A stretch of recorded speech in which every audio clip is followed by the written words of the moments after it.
Évangile de Jésus-Christ selon saint Luc.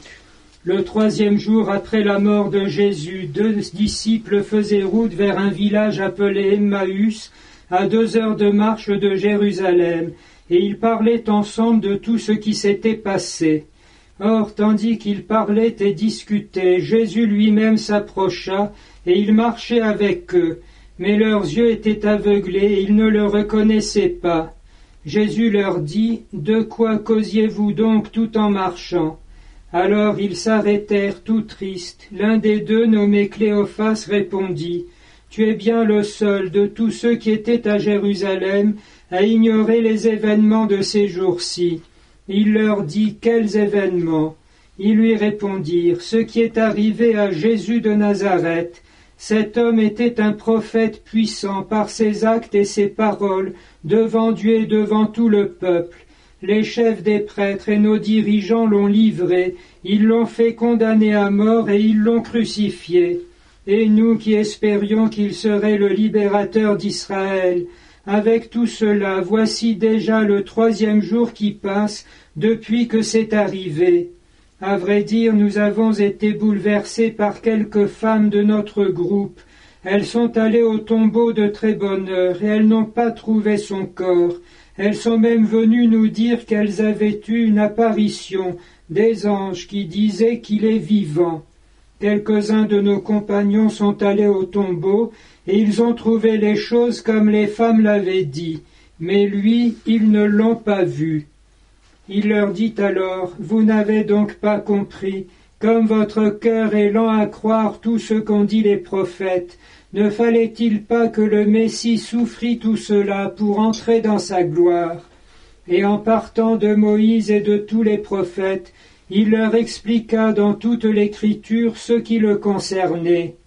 Quand ils approchèrent du village où ils se rendaient, Jésus fit semblant d'aller plus loin, mais ils s'efforcèrent de le retenir. « Reste avec nous, le soir approche et déjà le jour baisse. » Il entra donc pour rester avec eux. Quand il fut à table avec eux, il prit le pain, dit la bénédiction, le rompit et le leur donna. Alors leurs yeux s'ouvrirent et ils le reconnurent, mais il disparut à leur regard.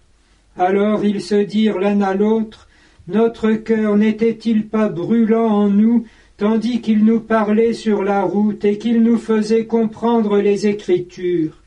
À l'instant même, ils se levèrent et retournèrent à Jérusalem. Ils y trouvèrent réunis les 11 apôtres et leurs compagnons qui leur dirent, « C'est vrai, le Seigneur est ressuscité, il est apparu à Simon-Pierre. » À leur tour, ils racontaient ce qui s'était passé sur la route et comment ils l'avaient reconnu quand il avait rompu le pain. On utilise en général l'épisode des disciples d'Emmaüs dans le catéchisme pour plusieurs occasions et nous l'avons fait nous-mêmes pour préparer la confirmation, en faisant remarquer, et ça saute aux yeux, que lorsque nous allons à la messe, à laquelle bien sûr il faut être fidèle, nous nous trouvons exactement dans la même situation des 2 disciples, avec d'abord un temps où on lit l'Écriture et où on nous l'explique, et ensuite un temps où, comme on vient de le dire, Jésus prit du pain, leva les yeux au ciel, le bénit, le rompit et le leur donna. On ne peut pas mieux dire qu'à l'Eucharistie du Seigneur et à la messe, on rencontre Jésus ressuscité. Ne regrettons donc pas d'avoir été il y a 2000 ans. De nos jours nous sommes comblés, d'autant plus que nous avons la foi, alors que ces deux-là ne l'avaient pas encore. Mais cet évangile débusque surtout la superficialité avec laquelle en général nous traversons notre existence, nous parlons et même nous réfléchissons, parce que on nous indique ici les 5 choses auxquelles il faut toujours penser, quel que soit le sujet que nous abordons, quels que soient les événements tristes ou bienheureux qui nous arrivent. La première chose, Jésus vint à leur rencontre.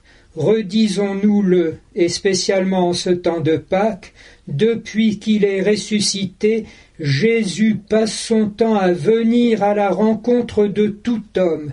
Chacun est touché par la présence de Jésus qui vient à lui continuellement et en tout. C'est une première affirmation de base. Le chrétien sait que tout homme, et lui aussi, Jésus est en train de venir le rencontrer. Lorsque nous réfléchissons, nous devons toujours nous dire cela en premier.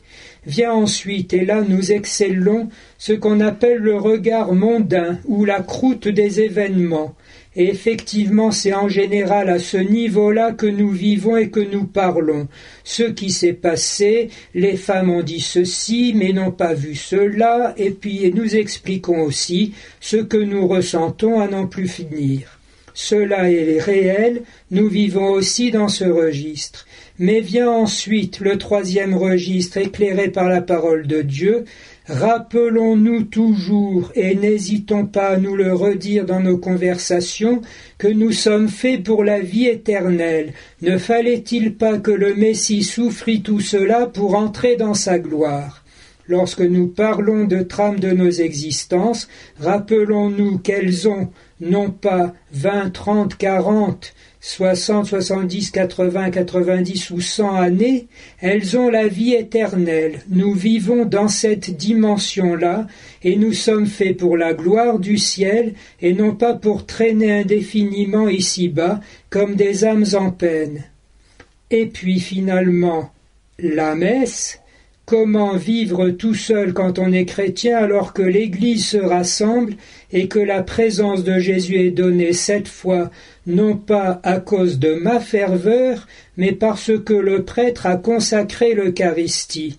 C'est très consolant de penser que le mystère advient, même lorsque je suis dedans ou pas vraiment dedans ou même complètement dehors.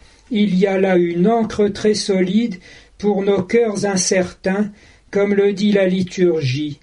Et enfin, cinquième chose, la personne du successeur de Pierre, le pape, qui donne dans la vie de l'Église des grandes impulsions qui sont faites pour nous guider et nous aider à découvrir ce que Dieu est en train de faire.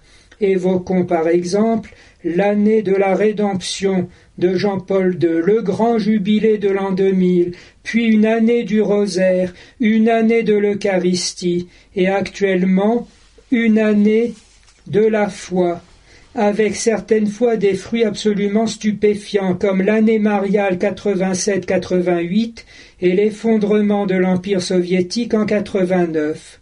Nous ne devons pas douter que le Saint-Père, dans la communion du Seigneur, indique les grandes échéances auxquelles nous nous préparons.